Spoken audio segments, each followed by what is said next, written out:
This is a show. Welcome Oh, golly. We to are. Unthink Me. Oh, welcome to another show. It's been a week Bop, since I bop. saw you last. Do. Bro, the snare doesn't chuckle from the top. Oh, you don't tell me my snare drum don't chuckle. So right off the top, I'm Adam. This is a thing. I'm James. This is a thing. Introduce the show topic, question, or title. Boom. Well, hello there, everybody. My name's Adam, and I'm a guy who's just kind of curious about ideas. And my name's James, and I'm a carrier of tuberculosis. Today Wow, we're going to talk about This works better. you This is son of great. a bitch. My name's James, and I have 10 fingers and 10 toes. Woohoo! Today's I can do topic- that. That's You fine. okay? All right. You're not wrong. I'm being too I can't sensitive. do what I just did, but the thing before, absolutely, this is out of the question. All right. Are we just going to go Neapolitan ice cream with it? No. My name's James, and I have just the right amount of nipples. Today we're going to be talking about dream work and lucid dreaming. Cooking through lucid dream entries in the dream journal. Chinese man walks into a video store. Like a joke setup. He's wearing a Genpo Roshi t-shirt. Genpo Roshi is this Zen teacher associated with Ken Wilber. Interesting. Okay. So clearly I was really into Ken Wilber and that community stuff in 2004. So much so that you got merch in your dream. Yeah, I'm dreaming about these people. Very creepy. I smile and say Genpo Roshi big mind to him. That's like his process. He says he doesn't know what I'm talking about. That checks out. Soon, about 5 other tall guys with military clothing come in. Notably tall. The Chinese man starts pouring gas and black powder on the counter. The others are leaning against walls with walkie-talkies or scattering explosives. I plan to run around the desk, wrestle someone's machine gun off them, and subdue the terrorists. I begin running and notice a broken side door.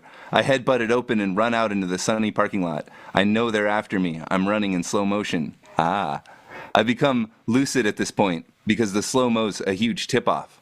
Instead of crossing the dangerous highway and finding police, I jump and suddenly I'm flying. I turn in the air towards the terrorists, planning to shoot lightning at them. I wake up. Same night, I dreamed that Andrew Cohen, a spiritual teacher connected with Ken Wilber, came to live with our family. We were all eager to impress him. He ordered me to take off my shirt and wear khaki pants. I searched my room and found only dirty clothes. I told Cohen and he sneered at me like I was a fool. Oh, that's interesting. Cohen is known for being like a kind of like pretty intense, to the point of scandalous teacher. So that he forced me to change my clothes to something I didn't own. Not a huge surprise. Okay, so that's a run-of-the-mill ass lucid dream, I would say. You're having a dream, and then all of a sudden you go, oh, okay, whoa, I'm Adam. I'm here. Okay, all right, I wake up. And then the whole conditions of everything don't matter anymore. So it's like, well, I guess there's this guy after me. Maybe I can fly at him and shoot lightning like Superman or like whoever the hell shoot Electro. I don't believe this as just a general anyone who's dreaming this is automatically going to be what's happening. But our experiences in a video store would lead to someone headbutting a door open. That makes sense to time and practice. Was it somebody headbutted a door open frequently or just one time that it was a thing? No, just the person we always went to the video store with he'd be the one to Headbutt headbutt things a door. open. So it would make sense in a video store setting that your subconscious is the only way to open a door is either like spinning dragon back kick or just headbutt. And what year did Fight Club come out? Right before that, yeah, this would have been, it was 4 years back, about 2000, 2001, something like that. Okay, I think that's where your khakis and militant subordination come from. So Andrew Cohen is Tyler Durden. I gotcha. Okay, that makes sense. Very excited to have him come live with the family. Oh, God. Lucid. It is also the time of our lives that you came to work for a Chinese organization. Probably right around then, yeah. Okay. So I was kind of thinking a lot about Chinese culture and integration and things like that. And trying to connect, but being unable to connect. Lucid altered. I don't really know what that meant back then. My journaling increases in quality as it goes. Riding bicycles by a little ditch, I start witnessing. Mhm. I'm assuming Rare when I say witness. witnessing, Third person? yeah, I'm assuming when I say witness here, I just mean I go lucid. I don't think I know what witnessing is now, nor did I know what it was then. Okay. But that was a word I used. Okay. 1, notice my gross body and it wakes me up. What do you mean So gross? that's going. Gross as being an antonym to subtle. So more dense, compact, physical Gotcha. material. Subtle being ethereal, cerebral, mental. So the gross body is this physical, cellular human body. And whatever the embodied nature of the mind is, that's the subtle body. So it says 1, notice my gross body and it wakes me up. So while I'm dreaming, lucid dreaming, if I switch my focus to this body that's sleeping, that'll wake me up. That's an observation. 2, I'm diagnosed with terminal cancer. I'm determined not to let it get me down. I wake up. I'm really glad it was just a dream. This has happened a couple times too. They tell me I'm going to die. You had mentioned. And then I've stayed positive, and I'm like, okay, so all right, I got a couple years to live. I'm having the Breaking Bad moment. But then I wake up, it's like, oh, well, gee, I'm glad I thought through all that, but now I don't have to do that. I should go get checked out. I should get that checked out. My dreams are wrong about being psychic, though. It just never is. That one is incorrectly diagnosed in its own entry, but just another mentioning of kind of how lucid dream mechanics work. When I was younger, I used to believe that robots would eventually enslave the human race. Now that I'm a little bit older, I realize that's absurd. Slavery is illegal. I guess that was stand-up comedy I was doing in a dream. When I was younger, I used to believe that robots would eventually enslave the human race. Now that I'm a little older, I know it. I realize that's absurd. Slavery is illegal. Plus, if humans were good workers, we wouldn't have built robots in the first place. Because that's stupid. Everyone laughed. Good, it landed in the dream. We're scared because some horrible evil family has awakened. I finally try hiding out in someone's entryway. I'm cornered. I try crushing his skull and realize I feel guilty. Suddenly he erupts in blue light and is dead. He can't handle love. Frank has an NES Zelda version with updated dialogue. Everything makes more sense. You can walk over octopuses when they are underwater. I didn't know. The treasure, the currency, the symbol for that is often Nintendo games. Mm-hmm. That's treasure. That's like the thing that's in the treasure chest or that I like sneak off and steal or whatever. So 2004, it looks like this was when I was like faithfully journaling kind of for the first time consistently and just having kind of ordinary lucid dreams that I was thinking were these like profound breakthroughs. And maybe they were, I don't know. But from my current like perspective, I would just say these were pretty ordinary like lucid dream experiences, which is cool, which is really interesting. I run into a room and try to escape through a hole in the wall. No matter what, I can't look at the hole. My face simply doesn't move in that direction. I realize I'm dreaming and wake into another dream. Sitting on a couch now, thinking I've woken up. I try to do the spin technique, but it isn't working. I look around me, seeing my room and my floor, totally believing that I'm awake. So sometimes you spin on your toe like an ice skater, and that keeps you lucid. Walked from bed to my brother's bedroom, told him that I was still asleep in bed. Then I pet his dog. Well, he went to go look at me asleep. Mm-hmm. I wasn't able to do or create anything magical. I hit my head trying to pass through a wall.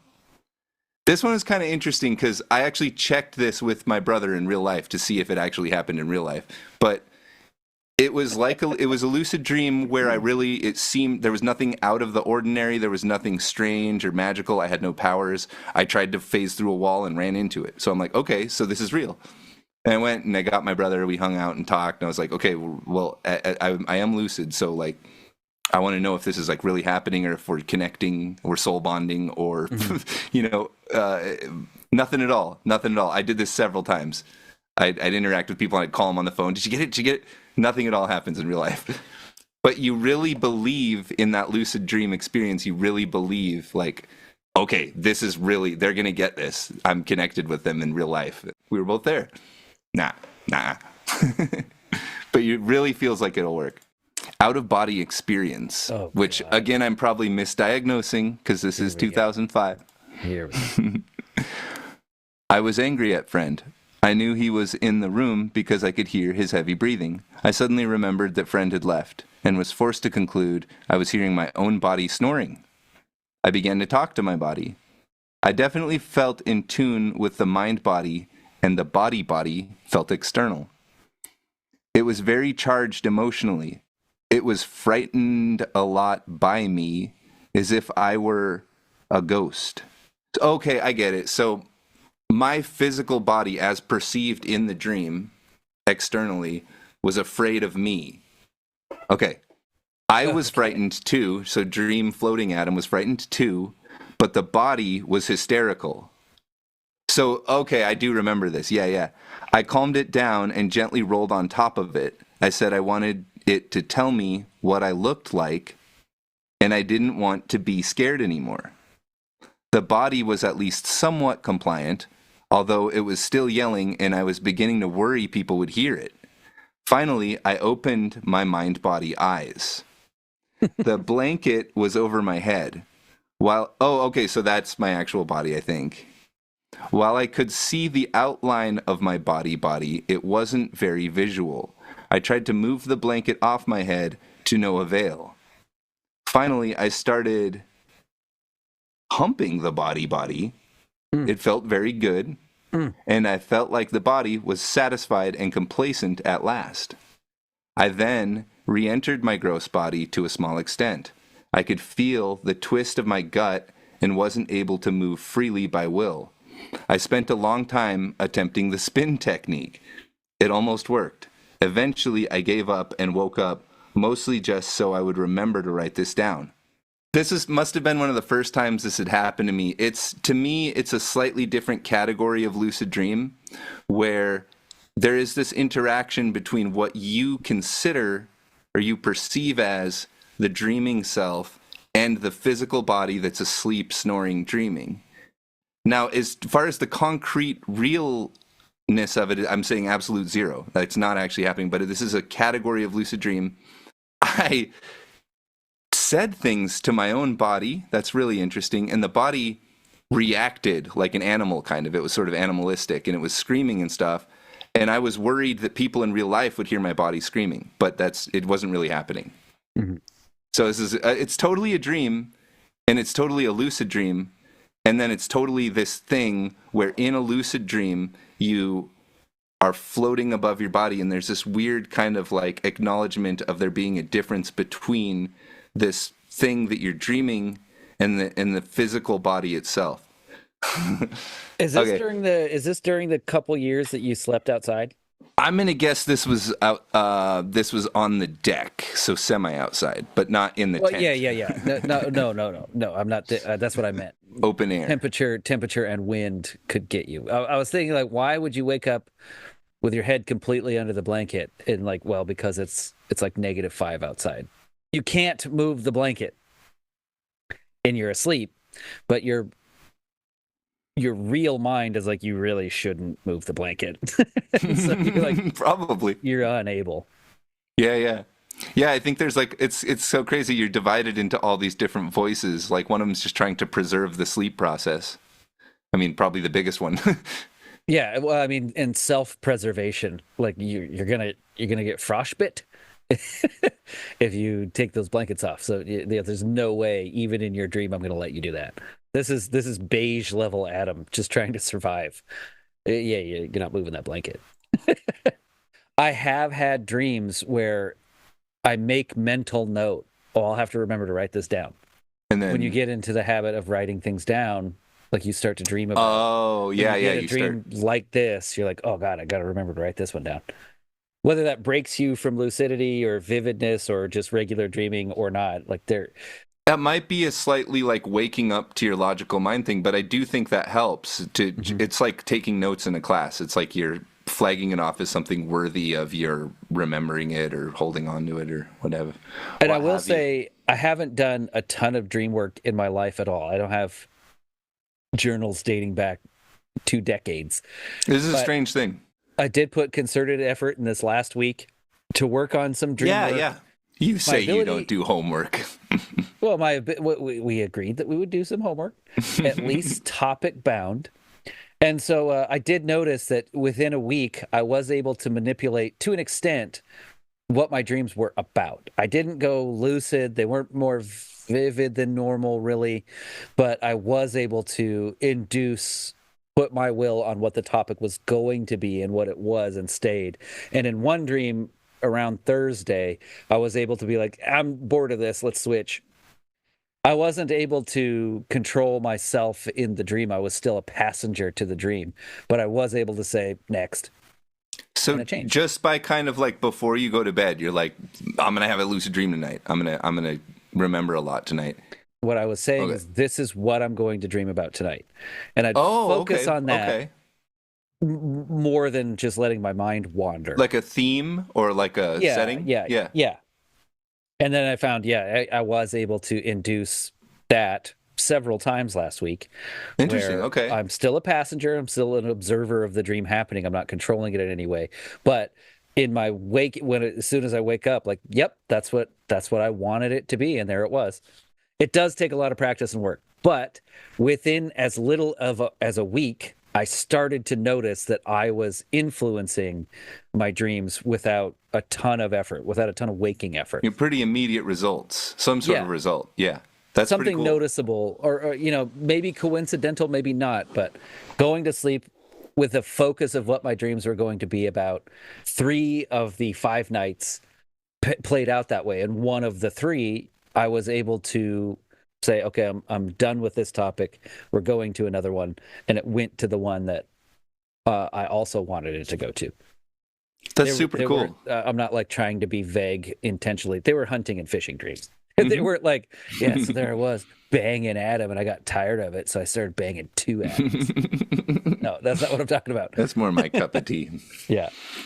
I'm trying to think if I've ever done that. And the only thing I can think is I've tried to kind of like made the intention to visit people, in my dream to visit particular people. Yeah, it sways it that way. I would say it definitely sways it that way. It's not like a thing like this works every time, but it is surprisingly effective. It's like, if you say I'm going to dream about this, considerably better chance you'll dream about that. You're like suggesting just in the twilight of sleep. You're with Heather Locklear in a dream, and then your alarm goes off, and you're like, son of a bitch, and you hit snooze, and like, I just need to get back into that dream. And sometimes you do.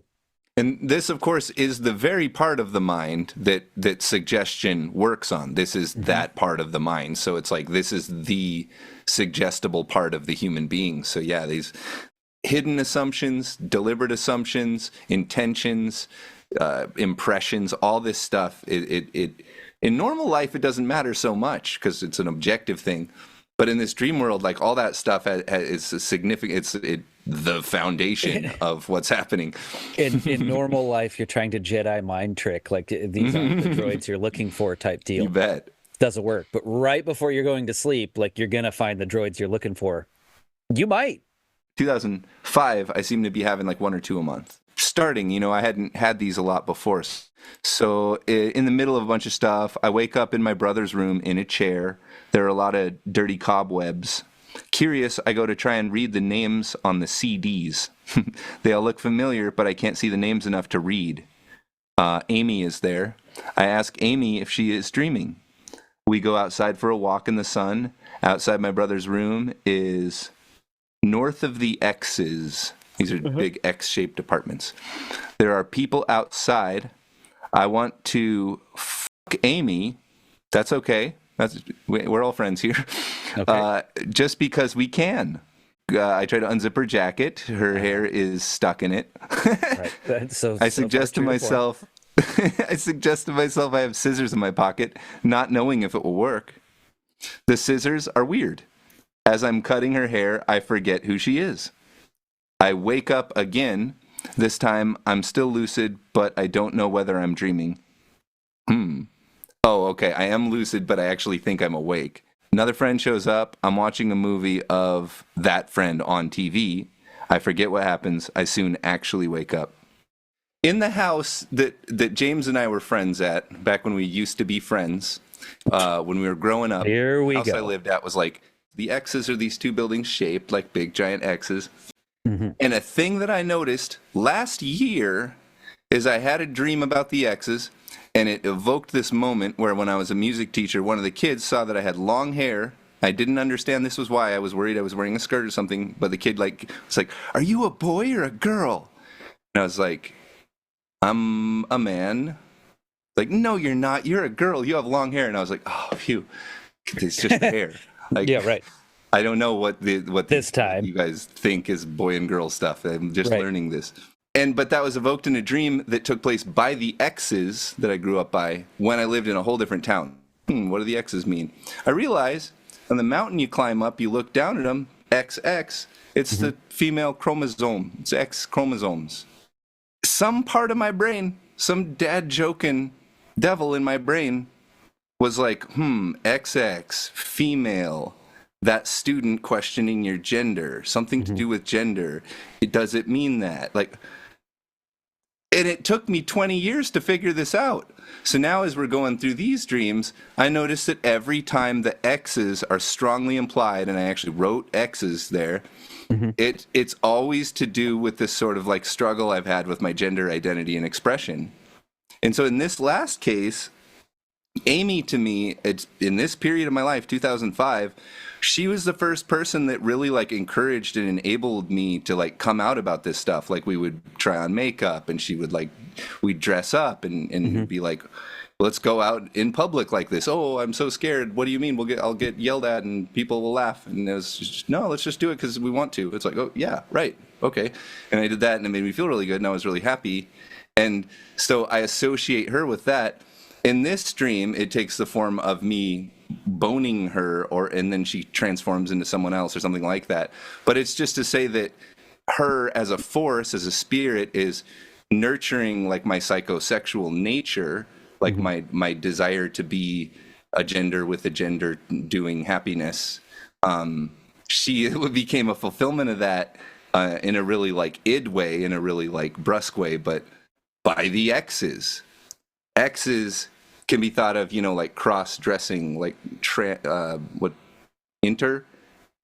changing, crossing of paths. And in the context of this town, the X's, I think, are done on purpose. There's multiple things that have this like XXX thing. And it's because this valley is the intersection of various valleys, various riverways, various mountain systems. And it's kind of funny to think it's like XXX, that's your symbol. Hellgate Canyon, Bitter Root, Blackfoot. Those are all cursed land names. The crossroads. Right. Interesting thing about our land. But yeah, so it's symbolized by these, multiple X's. And some part of my brain, before I ever made the connection, long before I in the front of my mind made any connection, it just kind of sat there knowing, I have this data. Adam knows that XX means girl. Adam also knows XX are those buildings. Now, in the front of my mind, I don't see any connection between those things. I never thought about it. But because that's sitting there in the repository of my mind, they're sitting next door to each other, there's a connection there. Or reaching, right? That's the I don't think we're reaching here because you've said that if the X's are the backdrop to a dream, there is femininity involved, or nurturing, or some sort of maternal thing. Yeah. Did my apathy towards your gender identity affect you in any way? Like, I didn't care at all. No. I would say that I considered you like a very like supportive in the sense that it wouldn't bother you. It wouldn't be a thing. Okay. This was my insecurity with my own peers and like just not really knowing how it would be taken, and just generally feeling like it wouldn't contribute anything for the positive. So it had never even really occurred to me. I know with another friend that we had, like, he was trying to encourage me to come out about it a little more, and I was really resistant to that, and it kind of was a rough patch for us, because I think he kind of had the same impulse. Like, he was also kind of, like, curious about it. But no, not at all. Like, I've never felt that way. I feel like you were one of those people who was part of the encouragement and kind of more than in anything, just the encouraging me to be apathetic myself. way. And that can be taken either way, and I often just don't care so hard that can hurt people's feelings. But I hope in my heart of hearts that me not caring one fucking iota about exactly. you realize how much of a non-issue it is for me. Exactly. Yeah, no, I would have don't never care. Yeah. We had a moment when I was like insecure about it. This is just funny. Like, I think we were in like a Walmart or something, and I was just kind of like mindlessly like drifting, and we're like getting into like, you know, women's athletic wear. And then you were just like standing there with your arms crossed. You're like, I can go no further with you, but you may go alone. I was like, really? Yeah, I was like, what? Oh, right. I don't look for women's clothes with my friends. Right. I don't remember that at all. That's happened to me a couple times. When I caught wind of you wanting to wear women's clothing, I was looking for something in your room, and your room was public space, so there's not really any privacy in your room. And I opened up a drawer, and it was full of ladies' undergarments. I was like, "What's all this?" You're like, "You don't wear ladies' underwear?" I was like, "No," and then shut the drawer and kept looking. Like, it didn't affect me at all. Like, oh, okay, Adam wears women's underwear. That affects me not at all. So moving on. Yeah, I feel like that was kind of the nature of our friendship, is just to be like, oh yeah, well that figures, you know, like yeah, whatever. I don't care about what I would imagine. Yeah. I was and it's true. I was like defensive about that, and I didn't want people to know about that. But like with you, yeah, with like my close friends is kind of like at a point where I couldn't really. It just wouldn't really make sense to keep every part of it to myself, you know? Mm-hmm. Well, and at the other side of it, too, it's like this was a thing that I was uncomfortable with, and I was deliberately not sharing. And so it's respectful of everyone to not probe deeper into it. Because at the time, I would have been really defensive about that. Like, stay out of my shit or whatever, you know? It just never came up. If it had, I don't think I would have responded negatively in any way. Yeah. I just didn't care. and you know, it was a thing that I myself was like not really I hadn't really explored or taken ownership of in myself. You know, I hadn't really allowed yourself to be comfortable with it. Right. Yeah. I wasn't comfortable with it. Like above all, for sure. Yeah. There's a lot of things to like push through in myself, you know, a lot of like things that you try to project, and at a certain point you're like, wait, why am I trying to project that? It's just a habit. It's like a habit. We all try to project this, you know, gender energy. All right. Yeah. Right. People hate. That's not what this episode is about. Very sorry. I'm talking about. Yeah. I just, I got worried for a second that maybe you withheld it from me for fear of. I appreciate you asking. Yeah. No, it's always been super cool about all of that. Realized I was walking, but also knew I was dreaming, fully lucid for a long time. Don't want to do anything that would wake me up. Hedgehog on my bed. Tried to pick it up, but it got away. Did the spin technique for a long ass time. Half dreamed, half hallucinated that Friend and Dustin were outside.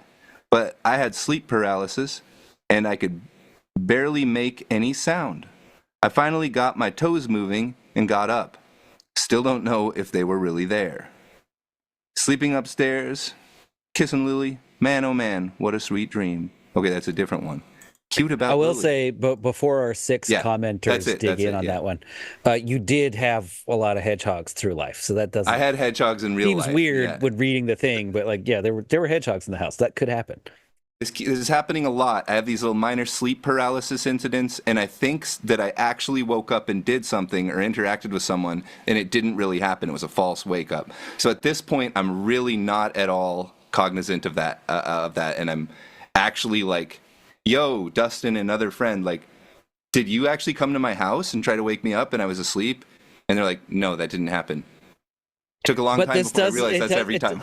It does play into what I had just said, where your house was a public space. So you being asleep doesn't mean your friends aren't there and haven't been there for a while. Yeah. Oh, yeah. No, some of the best wake-ups were just like you kicking down the door with the guitar, and it's like, oh, guess it's time to get going now. Yeah, there's something already happening when you wake up, and it's happening independent of you being home or not. Vision during meditation. There was a spinning hollow orb, maybe just the skin. May have been the earth. I quickly associated it with danger and Bob, thinking it might be a cherry he would choke on. There was the sense of the orb being lodged in something. Soon, I thought the orb was a baseball. Perhaps Bob will be hit by a pitch. Out of nowhere, an ornate blue fiery cross with blue and white flames and light coming out appears. I soon associated it with Jack, that's Bob's deceased father. Perhaps this is Jack's message. I am a little distracted. I ask if I should call Bob. The answer yes begins to form in blue and white, but is quickly replaced by no. After a while longer, a brighter, more intense cross of the same shape appears in red, orange, and white, again bursting or burning with luminousness. I begin to associate it with Bob's mom, particularly the red. I turn back to the orb, which now looks like a ring. Bob's class ring, I wonder. The two crossed and the red orb are together like a treasure. I have no fucking idea what that is or what it means. I asked if I should call. It said yes, and then soon said no. Then a red, blue, and white appeared and said, ask again later. It appears I was meditating and I got into a dream state from meditation. That's what I'm understanding about that. But were you dreaming about meditating, or you were actually? I think this was this was sitting practice. Oh, okay. Which is weird. I don't even know why it's in here, but apparently I went into a dream during that. So I'm lucid dreaming. I realize I'm dreaming. I walk into the living room. A girl that looks like me, but is a young girl, says hi. She claims to be my feminine essence or something. Oh. Hi there. How do you know this is a lucid dream so early? Like you're just laying there. This is when I started journaling. I mean, the entry starts with when it became lucid. I'm assuming maybe I didn't remember what happened before that. Okay. Or only wanted to capture the lucid part. So at some point in a dream, I realize I'm dreaming. And then I'm in some house, and there's a girl that looks like me, young girl, like a little girl version of me. She's my feminine essence, and she's a little girl. So when she's young, it's pejorative. Mm-hmm. My feminine essence is underdeveloped. Maybe. Mm-hmm. That would be like a straightforward. But I walk around the house. I pick the girl up by her head and carry her around, like palm her head. Yeah. Eventually, I throw her rather hard and then dive through a window. Walking through the house, I had passed through a wall, but couldn't get past my bed. So as I go lucid, I start doing superpowery stuff because I'm just like abandoning the rules. Okay. Roaming through a beautiful canyon. I want to test flying. I will myself to go faster and begin cruising very fast. I crash through various windows and fly through houses. So at this point, I'm just having fun, superpowers, flying through houses. Yeah. I forget what else I did, but I do remember trying to write down my dream within a false wake-up. So I'm starting to get hip to this. Mm-hmm. Wait, I get it. I falsely woke upstairs in this house. I began looking for a notebook.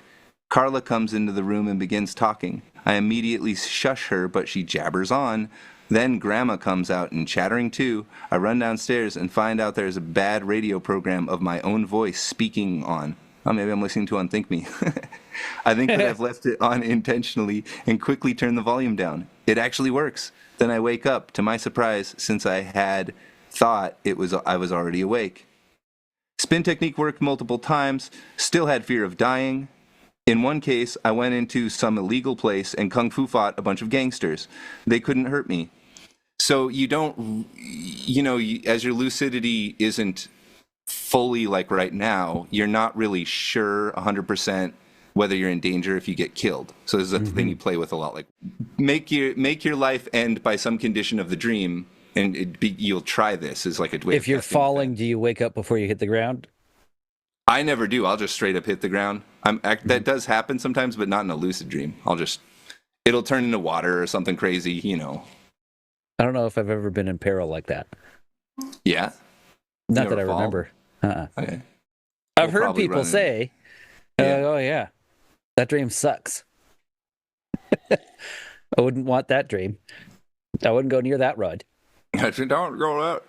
So notice I'm developing acumen here. I'm starting to notice what is a false wake up. I'm starting to realize that not everything I think I write down, I actually do. And I'm starting to get the terminology right. I was calling it all kinds of weird stuff. And now I'm throwing these guys out the window. I really like defenestrating people. You notice that? Lots of window throwing out and jumping out. And then just to prove I was impartial, I ran and dived out the window, expecting to fly. Instead, I just floated a bit. In another, I had sensations of rising from bed, and I looked down at my body, but then I saw my body's eyes open, and I said, "Quick, dude, what do I look like?" But my gross body was clearly frightened, and I had to use the spin technique. I remember a shitload of other dreams. So this was a night where I had a lot of lucid moments. The spin technique was very effective. I had what we're tentatively saying is like an out-of-body experience style of dream. And in this case as well, I interact with that body. For some reason, I'm wanting to communicate with it, and it's communicating with me in this dream state. And in this case, consciences. It's kind of like the thing where you cut a head off and the head looks back at the body. I'm trying to get the body to go, what do I look like? What does my mind look like from my body? And of course the body, this is all imaginary, but Maybe really it's interesting. A hollow orb. I have no idea what any of that cross. was all about. Very strange. Some guy who meditates at the top of the stairs. He sits on a white blanket with incense and ropes, which I mistake for snakes at first. I identify them as kundalini. I ask him about these things. That's pretty straightforward. I mean, that's trying to sleep on a deck. Well, there you go. There we are, and we're here. Went inside, looking for a place to sleep. It was Noah's places, but Noah was dead. I started thinking I would see him, so I looked in mirrors and waved. I couldn't see clearly, but I thought I saw someone. I then began to float, which was weird because I thought I was awake. After a few moments, I shifted phase, and it felt like I was falling headfirst and backward. I recognized this as the same as my experience as the other night. Then I went into the vibrations. They were powerful, but I tried to go with them twice, and I wasn't getting it right. It was powerful, like jumping into a cold river. I then felt little pricks on my ankle, and my right hand felt like the middle finger was clenched in my real body, and it woke me up. This must be doing something to my circulation.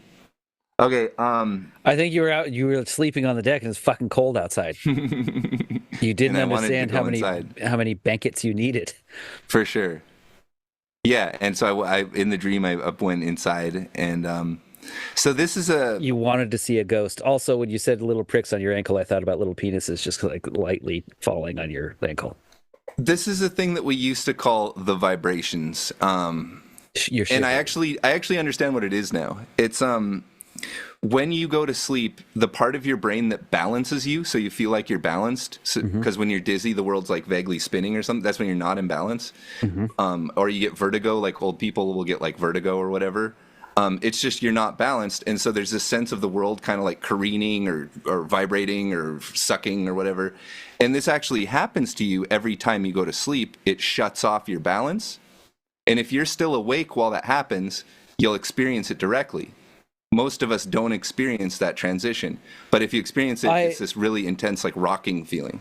When it happens to me, and I'm sure people have experienced it, you're like falling asleep and you're snapped awake by the urge to catch yourself. Okay. You've like rolled off the side of your bed and you're like, oh, but you never rolled off the side of your bed. It didn't even happen. It's a physical reaction to losing your sense of balance. Okay, this one, yes, I agree that that's what it is. I think it's called exploding head syndrome. Okay. Like you're just laying there and all of a sudden you're just like someone screamed at you. From a outside observer, yeah. But what's going on inside is like I'm laying on the side of a boat and everything's nice and there's sun, and then I roll but don't realize the edge of the boat's right there, and I'm like falling towards the water and I catch myself. Yeah. Or react to a short distance fall, like my balance is gone. And I think that again, they don't really know exactly what that is, but I think it's the same thing. In this case, you're noticing that balance got shut off, and you're like, wait, turn that back on, and then it suddenly kicks on. I'm falling. All of a sudden, like shit's wrong. Yeah, it's like you just landed. It kicks on immediately. You're like, whoa, okay, balance. Oh, and there's Again, just like that like sort startle, of like someone shot a gun. twilight of sleep. There are some corpuscular reactions that happened in twilight of sleep. Sleep paralysis on the way out of sleep, and then these weird fucking things that happen on the way into sleep. Into And I sleep. believe you can manipulate those. The vibrations will usually wake you up, but if you can stay with them, and it feels like you're just like riding a horse, you go the same way they're going. You don't fight against it. You'll kind of spin faster and faster. And remember, like the spin technique, this is the same general mechanics, spinning the body, like it'll get you into this dead spin, and you'll start to imagine yourself like floating, like kind of like a tornado, like floating out of yourself. And this is where, in this brief range, somewhere in the category of like sleep paralysis, you have the imagination of like your actual body, which you still kind of remember being there, and your dream body, your mind, kind of separating from it, both conceptually and in your actual firsthand experience. Then you may or may not go into like dreaming, lucid dreaming, all these various like phases and stuff. But it seems like that transition is the vibrations. Like it's like a rite of passage to get through the vibrations and have that little squirt, that little experience of the out of body experience, that style of dream. Tons of lucids at the beginning of the night. Did spin tricks successfully. Lots of false awakenings and concerns that there was muck in my mouth and I was drooling everywhere. I jumped off of high things a lot and threw people off of things. Seems like I do that a lot. We were jumping off a roof a lot onto a trampoline. Like jumping off of structures happens a lot in my dreams, but I immediately associate it to like, yeah, I did that 25 times a day for like 8 years. I keep half waking up and decide to try the spin technique, though I believe I'm awake. I'm suddenly in a little basement bedroom with posters on the wall. A creepy little dark girl approaches and attempts to sword fight with me. I decide to face my fear and let her attack me. This is a good sign. We lie on the ground and she cannibalizes my legs. I can hear squishy sounds. I'm afraid she will rise and look at me. So I'm like, at this point, I'm terrified of this girl eating my legs. Playing dead. Yeah, I'm just letting her do her thing, but I am scared. 2018, February, I start to realize I can do anything, leaving myself silent about why. I decide to confront my fear of heights. I point to a distant, beautiful mountain range, looming over Vancouver, and immediately begin flying up, chair and all. It's difficult to lock on the mountain range because as I approach, tall buildings cover up the peak I'm pointing at. I'm afraid to look down, but ask myself why. I try to let go of the chair I'm sitting on and still not look down, but not worry about falling. This wakes me up. So I deliberately want to go and jump off the highest thing I can to prove that I know I'm lucid. But afraid as to look I'm down on the way flying there. to it, I'm making buildings block me from seeing it, and I'm afraid to look down. So confronting fear is a huge thing, at least for me. It's always that's the goal here. Is like find out what you're scared of. It's a good like a project to try. You talked about it the other day on our last cast, and I never tried it. You're gonna face down. You're gonna ask it a question. Being chased, just like turn around, like, what are we doing here? Let it get you. Ask it a question. Tell it you love it. Tell it it's your buddy. So we just did a little show, just covering some of my dream journal entries about lucid dreams, how they seem to you. Tell us about your dream trigger. Is it spinning like a figure skater? What is it? Yeah. So jump on our Discord, Spotify, TikTok, all that stuff. I'll see you on that old D-trail. It's a prospector, not a cowboy. We're trying really hard to make content that people are going to love. And I hope that this is that. And I hope that our cartoon is also that. And these are all that. So please keep watching. We're just really going right now for seeing if we can go for it as Unthink Me. And we've loved every second of this journey together. Me not ingesting a bunch of lactose isn't for me. I'll sit and bask in it. It's really for everyone else. Makes me all farty and bloaty. She told me to hang on so you could fucking fort. Oh my god, dude, my fort smells so. I don't get protein farts so much, but I am lactose sensitive. It doesn't really affect me. It just affects everyone else that has to put up with my fucking forts. Yeah. I'm fine with being slightly bloated. I'm married. Who the fuck am I trying to impress? And my farts are part of the package. She Oh. signed. She signed on the dotted line. All right, put a ring on that. Sometimes they are toxic, and those I do feel bad. Toxic. I mean, is it possible to harm someone with your flatulence? We looked this up. We actually did some research on this. Cannot be No, done. no, you can't like OD on farts. I feel like if you farted direct, like bare butt up someone's nostril, like maybe then. I'm sure there's pathogens, but it's like a side effect. The stench of a fart, we looked it up. Yeah. There is an independent smell scale for farts, and I don't remember what each unit of measure was called, but it went up to like 5. And if I recall, our research gave us different countries have different scales. Oh. This well runs deep on fart research. Yeah. So I spent 16 hours yesterday, something like that, making one video just to see if can I make a high effort video in one day? It's as a way of templating, And 16 hours was it from conception to completion. Like here it is. It can be done in one waking period is a good way to think of it. From drawing, that's 2 working days if you're talking about writing, like commerce, editing, and finishing. About 16 hours until I have a bounced out finished thing. I'm blown away by your editing speed, actually. It's pretty good. If you watch me do it. Real-time video length to real-time editing to come up with a 20 to 30 minute product, that's pretty good. If you watch me do it, I'm like fast as a Dickens. It's ridiculous because I'm using like crummy software